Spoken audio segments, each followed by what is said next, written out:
Hello everyone, in this video I'm going to show you how to clear watch history on TikTok. So for you to be able to clear all your watch history on TikTok, here is how you can walk it through. First thing you have to do is you open your TikTok account, then you tap on the profile icon.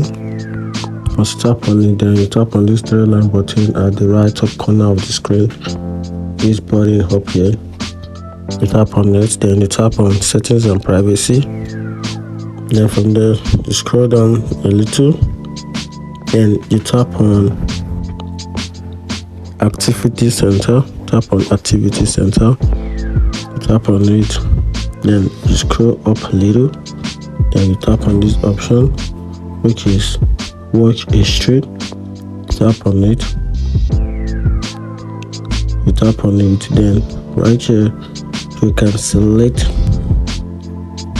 any watched video by you and clear them. So if you want to clear them, just tap on select, and right here you can select any video of your choice. Then once you do that, you tap on this delete. Then with that you can delete or clear your search history. Find the video helpful, like and follow for more. Thank you.